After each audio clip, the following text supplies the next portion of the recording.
The millionaire came home unannounced and froze when he saw what the maid was doing with his son.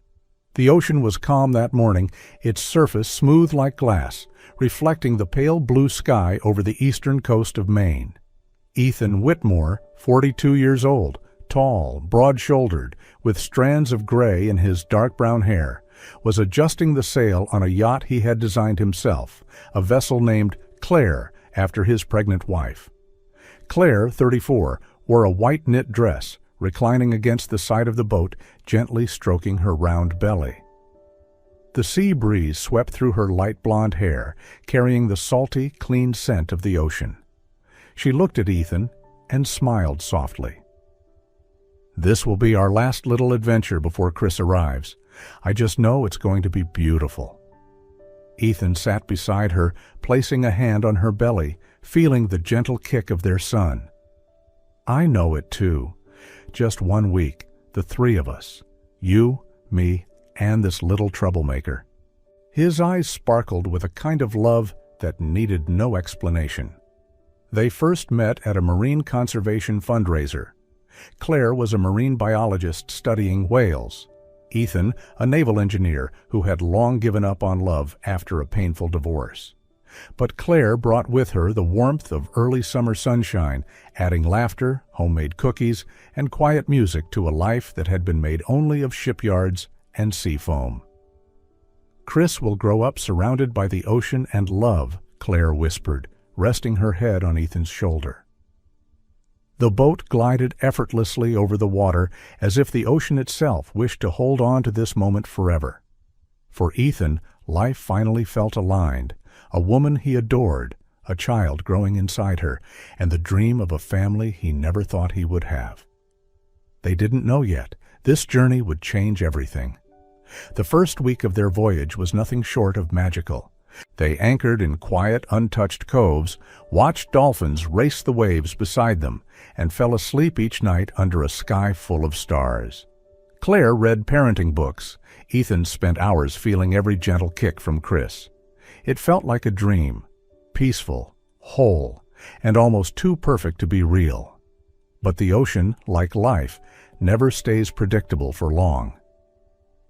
On the 8th day, while they were about 50 miles offshore, the sky began to darken. Ominous gray clouds rolled in from the east. The wind picked up, tugging violently at the sails. Ethan furrowed his brow. He'd weathered many storms, but something about this felt different, colder, more foreboding.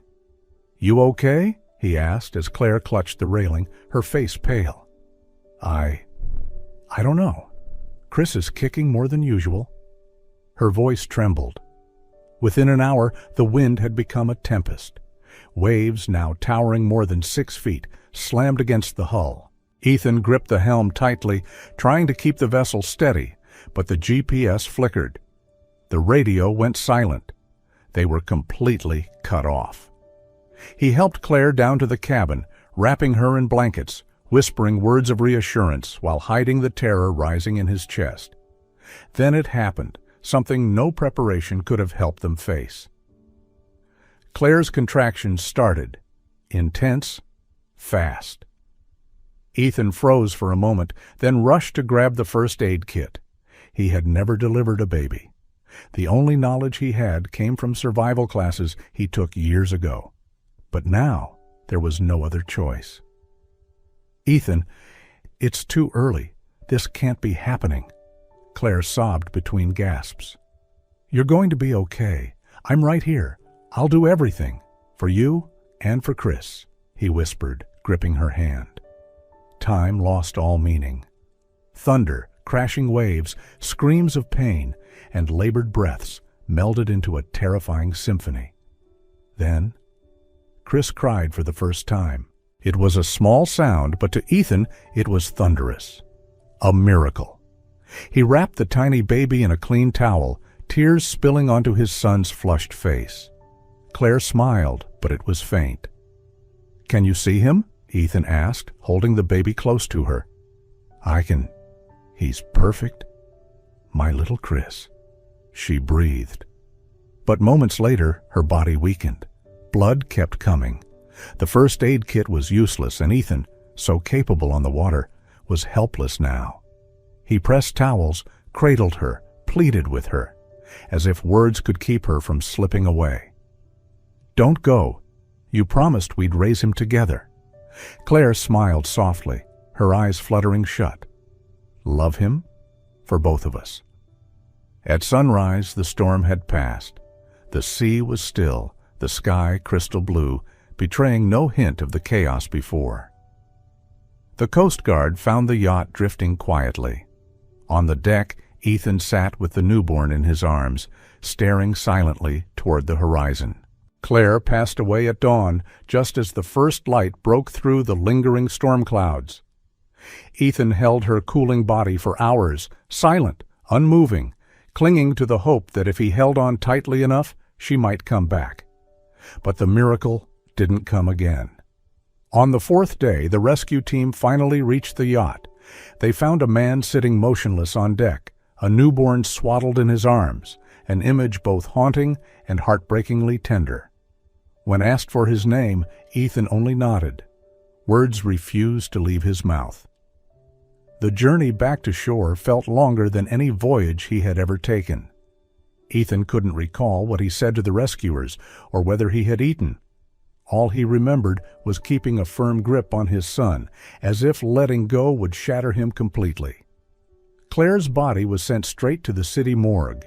Ethan returned to their coastal home, a house that just days earlier had been filled with preparations for a baby, walls freshly decorated with ultrasound photos. Now it felt hollow. Her scent still lingered on the pillows, but her laughter was gone. And in his arms, baby Chris, tiny and warm, slept peacefully, unaware that the world he'd just entered had already lost one of its brightest lights. Standing in the center of the nursery, Ethan whispered for the first time since the voyage, "You're really not coming back, are you?"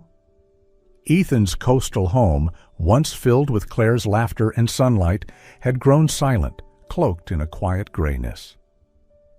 The white curtains fluttered in the breeze, but no one drew them closed against the morning glare anymore.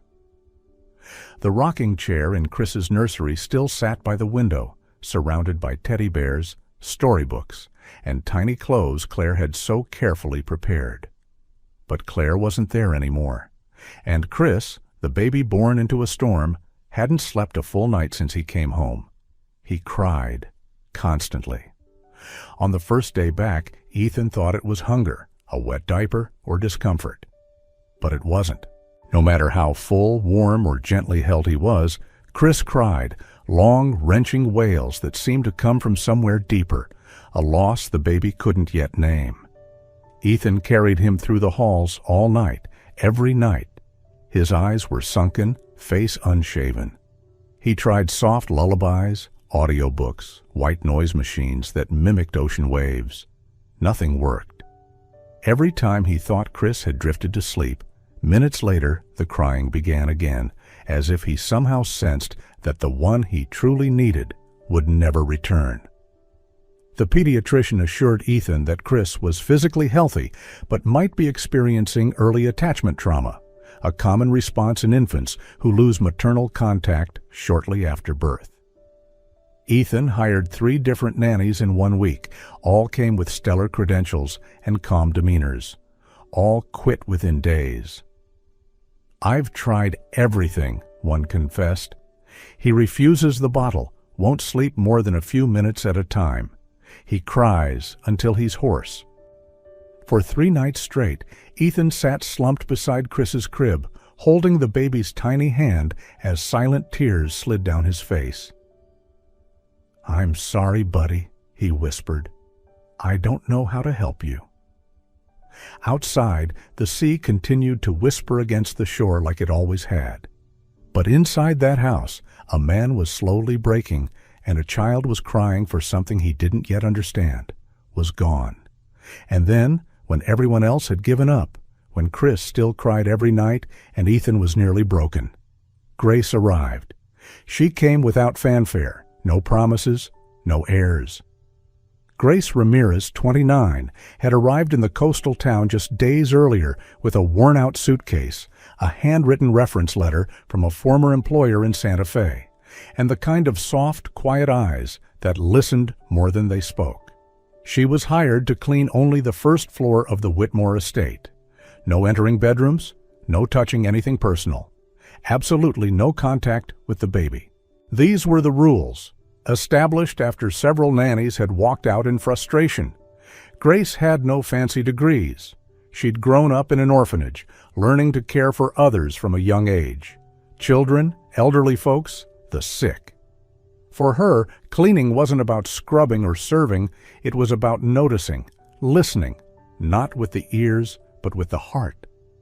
On her very first afternoon, while dusting the hallway, Grace heard a baby's cry echo down the stairs. She froze. That sound, she'd heard hundreds of babies cry in her life, but never like this. It wasn't hunger, it wasn't fatigue, it was grief, unnamed and raw. Grace stood there for a long moment, clutching the mop handle. She knew the rules, but something deeper, older, called her forward. She set the mop down and slowly climbed the wooden staircase. The nursery door was ajar. Inside, she saw the baby flushed red from crying, flailing his limbs in helpless frustration. No one was with him. Ethan had fallen asleep in the room across the hall, sheer exhaustion finally overtaking him. Grace didn't think anymore. She stepped inside, sat beside the crib, and murmured softly, "Hello, baby. Who's troubling you so much?" Baby Chris looked up at her. His eyes, so much like Ethan's, were wide with confusion and silent panic. Grace offered her pinky finger. He clutched it with unexpected strength. "You miss the water sounds, don't you? It was warm there." She gently picked him up, wrapped him in a soft blanket, and carried him downstairs to the kitchen, the warmest part of the house. She filled a basin with warm water and let the faucet drip slowly into it, creating a gentle, rhythmic sound. Then she sat down, holding Chris close to her chest, and began humming. "Sleep, little one, sleep in the sea, where your mother once sang you to be." Chris began to relax. His sobs softened, his tiny fingers clutched her shirt, and his eyelids slowly closed. Ethan jolted awake, alarmed by the sudden silence. He rushed downstairs. What he saw at the kitchen doorway stopped him cold. Grace was seated in a chair, cradling Chris in her arms, bathed in warm kitchen light. The baby was asleep. Deeply, peacefully asleep. Ethan stepped forward, his voice low with awe. "How did you do that?" Grace looked up and placed a finger to her lips. "Shh, he's dreaming gently now." Ethan looked down at his son. This was the first time he'd seen his face without tears. Emotion choked him. "Thank you," was all he could manage. Grace didn't answer. She simply pressed her hand to Chris's forehead, then stood and walked away, leaving father and son in silence. But from that moment on, though no one said it aloud, Ethan knew. There was something in this woman, something no training, no credentials, and no wealth could ever replicate. From that night on, everything began to shift. Grace was no longer just the girl who cleaned downstairs. Ethan started asking her to stay a bit longer, to help with Chris when exhaustion overtook him. Each time she held the baby, the entire house seemed to breathe again. Chris no longer cried himself hoarse. He began sleeping deeper, waking up with curious eyes and lips curled into something close to a smile. To Ethan, it felt like magic. A fragile kind of peace was returning, and with it, an unnamed feeling toward the quiet woman who made it happen. Grace, true to herself, never asked questions. She simply did small things with immense tenderness, folding Chris's clothes like they were flower petals, warming bathwater to just the right temperature, singing lullabies in a voice like wind crossing desert hills. One morning, Ethan leaned against the doorframe, watching her rock Chris. "Where'd you learn to care for babies like this?" he asked. "Life taught me," she smiled faintly. "I grew up in an orphanage, then worked in homes. Anywhere there were little ones, I cared for them like my own." Ethan paused.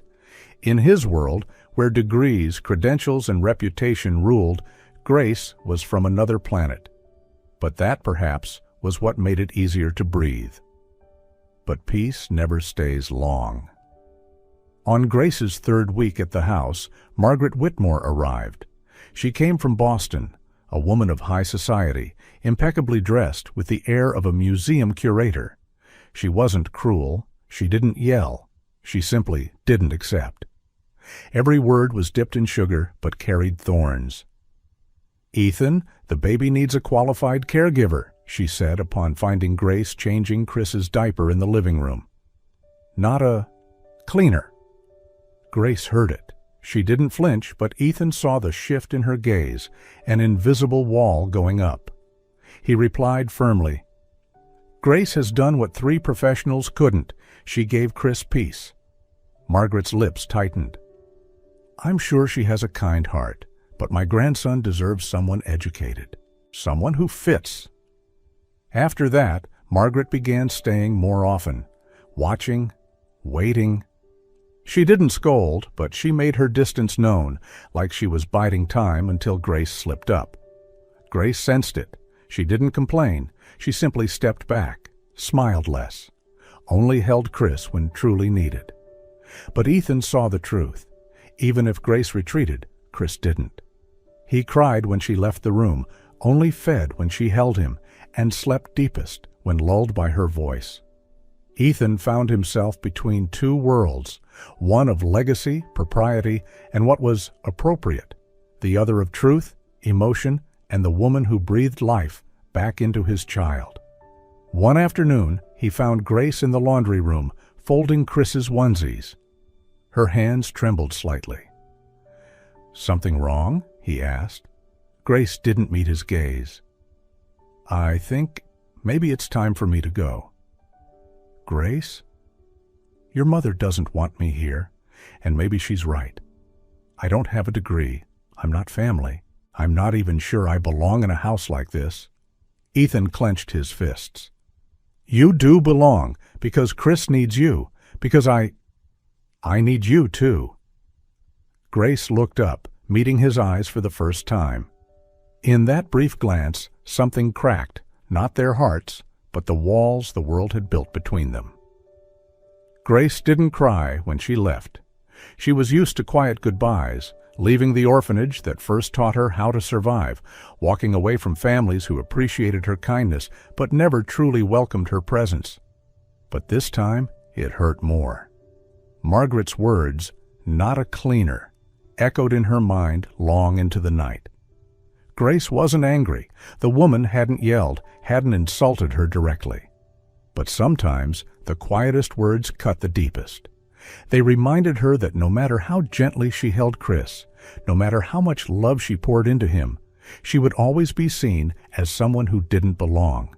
That night, in the small staff room she stayed in, Grace sat with the blanket she had once wrapped around Chris. She ran her fingers along its edge, remembering the soft rise and fall of his breath as he slept against her chest. Her heart ached as if someone had reached in and squeezed it tightly. "You're not supposed to get used to me," she whispered. "And I shouldn't have gotten used to that look in your eyes." By morning, she had written a simple note and left it on the kitchen counter. "Thank you for trusting me for a while. Chris will grow strong. I wish both of you peace."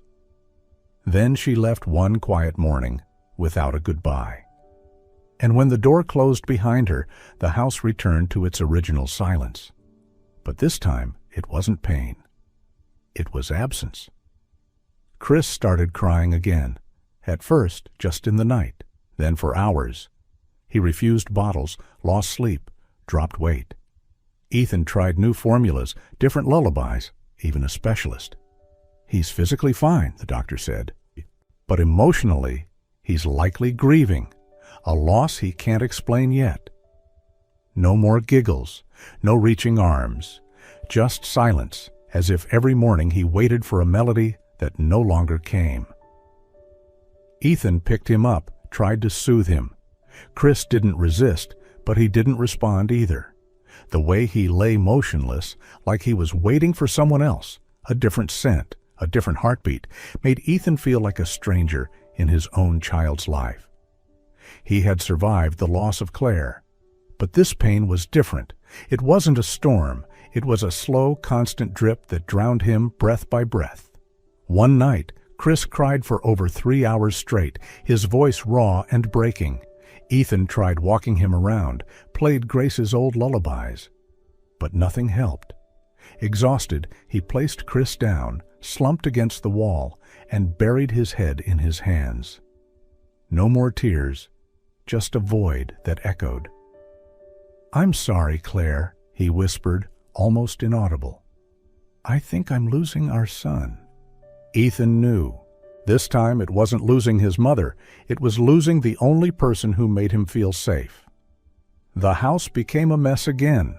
Margaret remained, suggesting they move Chris to Boston, hire a caregiver from an elite agency. Ethan said nothing. He had no energy to argue. One night, as Chris wailed uncontrollably and Ethan trembled from exhaustion, his eyes landed on a small frame on the table, a picture of Claire, smiling, hand on her pregnant belly. He picked it up. Behind the frame, a tiny USB drive was clipped, something he had never noticed. Ethan plugged it into his laptop. One file appeared. "For Ethan, in case I'm not there." He clicked. Claire's face lit up the screen, seated on the yacht, hair tousled, eyes as radiant as he remembered. "Hi, love," she began, voice shaking slightly. "If you're watching this, it means I didn't make it." Ethan covered his mouth. Tears fell instantly. "I know you'll be an incredible father, but I also know how guarded your heart is. You might be afraid to trust anyone new. So if one day Chris needs a different set of arms, a different heart, please don't fight that." Claire leaned closer to the camera, her eyes shimmering. "Don't choose someone with the perfect resume. Choose the one who makes our baby stop crying, the one who brings life to the house again, not just survival. If there's a woman like that, then I trust her with everything I have." The screen faded. Ethan sat frozen, heart shattering. The next day, he left Chris with Margaret for the first time since Claire's passing. Without a word, he drove out of town with only his coat and a photo of Grace. He didn't know where she was, but his heart knew where to look. Days later, near a small town outside Palmyra, Ethan found her working at an elderly care home. She was pushing a wheelchair, hair tied back, eyes tired, but still gentle. He stepped toward her. She froze.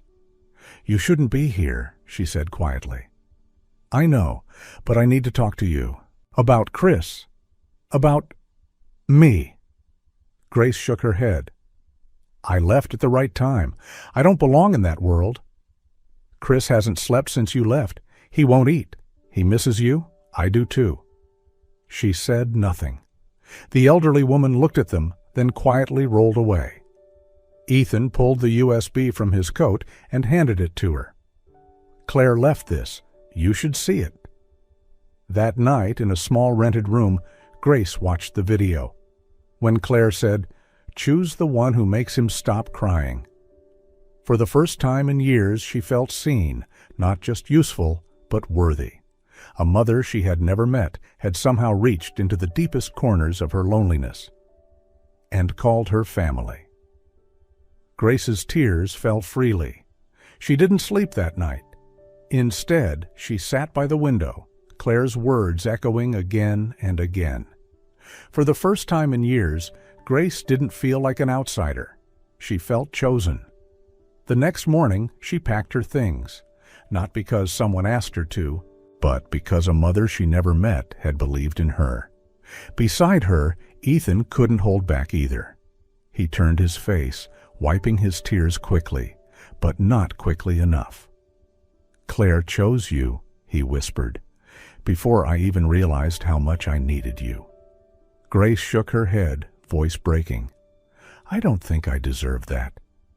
No one else makes Chris sleep, and no one else made me believe again. There was no distance left between them, only tears, gratitude, and something beginning to heal. The next morning, Grace came home. No announcement, no invitation, just returning to where she belonged. Grace returned on a crisp October morning, just as the sun warmed the rain-dampened porch steps. She didn't knock. She walked in like someone who had always belonged, because in truth, she had never really left the hearts of the two souls inside that house. Ethan was making coffee when he heard soft footsteps behind him. Turning around, he froze. Grace stood there in her worn wool coat, eyes tired from a sleepless night, but her smile was gentler than any spring he'd ever known. No words were needed. He simply nodded, as if affirming a truth that had never needed saying. She was home. And this time, no one would let her go. Chris lay restless in the crib, his little face still damp with tears from another long night. When Grace's voice floated gently through the doorway, "Hi there, little one." He opened his eyes, and without a cry, without hesitation, he reached his arms toward her. No tears, just a tiny smile, like sunlight breaking after days of storm. Grace lifted him, and he nestled into her neck like he'd never left. Ethan watched from the hallway, something inside him quietly mending. For a long moment, Margaret stood in silence, watching. Not just what Grace did, but how Chris responded, how he nestled in, how he calmed. She remembered Claire once humming the same lullaby Grace now sang, and in Grace's touch, she saw echoes of her daughter's quiet strength. She said nothing that day, but observed Grace closely, feeding, changing, soothing Chris as naturally as breathing. Later that afternoon, as Grace laid Chris down to sleep, Margaret approached her. No apology, no thanks, just a question. "Do you like chicken soup? I used to make it for Claire when she was sick." Grace turned and smiled softly. "I love it." It wasn't full acceptance, but it was a door, finally, gently, beginning to open. A month passed. Life steadied. Chris smiled more, slept deeper, began to babble his first sounds. Ethan returned to his work at the shipyard, but every evening he rushed home, as if nothing mattered more than the kitchen where Grace waited with dinner. Their love didn't erupt. It bloomed slowly, like the tide returning to the shore, soft, inevitable, until the heart could no longer deny it. One late autumn afternoon, Ethan took Grace and Chris to the beach. The sky was gold, the waves gentle, like the lullabies she used to sing. They sat on a large blanket. Chris napped in Grace's arms. Ethan looked at her, his eyes no longer full of grief, but hope. "Claire once told me," Ethan began, "that if one day someone could make our son stop crying, that person was our new family." Grace turned, her heart stilling. Ethan reached into his coat, pulling out a small wooden box, simple, unpolished, and opened it. A silver ring shimmered in the fading light. "Grace, you didn't just bring peace to Chris. You brought life back to me, and if you'll let me, will you be my home, my wife, my forever?" Grace couldn't speak. She looked at Chris, peaceful, his little hand curled around her shirt, then at Ethan, a man who had lost everything, yet found the courage to love again. She nodded. No tears. This time, there was nothing left to fear. From the moment Grace nodded beneath that golden sunset, everything quietly began to change. Not loudly, not dramatically. Just in the way small things returned to where they truly belonged, laughter echoing more often in the seaside home, Chris sleeping through the night, and in the kitchen, two people preparing dinner side by side, as if they had been husband and wife for years already. And then, on a soft spring morning, in the garden where so many memories once bloomed, they decided to turn that quiet love into a promise that would last a lifetime. 2 years after the wedding, the house by the sea was no longer just a place to live. It had truly become a home. Chris was now a little over 3. Energetic and affectionate, he loved watering plants with Grace and running across the yard, shouting for his dad whenever he heard the hum of drills from the shipyard. His eyes were wide with curiosity, wonder, and peace. Lily, Chris's baby sister, was born on a warm summer morning as the waves tapped gently against the shore and lavender from Claire's old garden danced in the wind. She had plump cheeks and a tiny pursed mouth like Ethan's, but her honey-brown eyes held the softness of Grace, a woman who had once lost everything, yet never stopped believing in love. Most afternoons, Grace sat on the porch steps with Lily sleeping against her chest and Chris lying across her lap, scribbling with crayons. On those days, Ethan would return from work covered in sawdust, but in his eyes was the warmth of a man who knew he was exactly where he belonged. One sunny Saturday, Chris came running in, a rolled-up paper clutched in his hand. "Mommy, I drew our family." Grace unrolled it carefully. The drawing was childlike but colorful. A small house, 4 people standing in front. Dad was the tallest. Mom held the baby, and Chris stood beaming up front. But in the top right corner was a tiny figure sitting on a cloud, with long hair and a white dress. Above her head was a glowing circle. Grace paused, her hands trembling slightly. "And who's this, sweetheart?" she asked gently. Chris replied as if it were the most natural thing in the world. "That's my mommy in the sky. Her name is Claire. I miss her. But I love Mommy Grace too." Grace bit her lip, her eyes welling up. Ethan had heard it all. He stepped forward, knelt beside them, and pulled both into his arms. "You drew something beautiful," he whispered, "and your Mommy in the sky is so proud of you, of all of us." That night, Grace placed the drawing in a frame and hung it on the hallway wall, where everyone would see it every day. She named it Family, on Earth and in the Sky. Life carried on, but no longer rushed or restless. Claire's light continued to grow, with Grace leading and Ethan quietly supporting in the background. Margaret visited every weekend now. She brought cookies and old books for Chris and often rocked Lily to sleep in her arms. Each time she looked at Grace and smiled, a smile no longer cautious but grateful. Grace never forgot who she was or where she had come from. Every night she brewed a cup of tea and left one out on the porch, an invisible invitation just in case Claire was still watching from somewhere above. One evening, after Chris was tucked in and Lily slept peacefully, Grace leaned against Ethan and whispered, "Do you think Claire can see us?" Ethan squeezed her hand. "I don't just think, I believe." Outside, the wind rustled through the lavender. Moonlight spilled through the window, falling softly on Chris's framed drawing. And in that picture, among those who loved and lived, there was always one figure sitting quietly in the sky, smiling. The circle had closed, but love, gentle and eternal, carried on.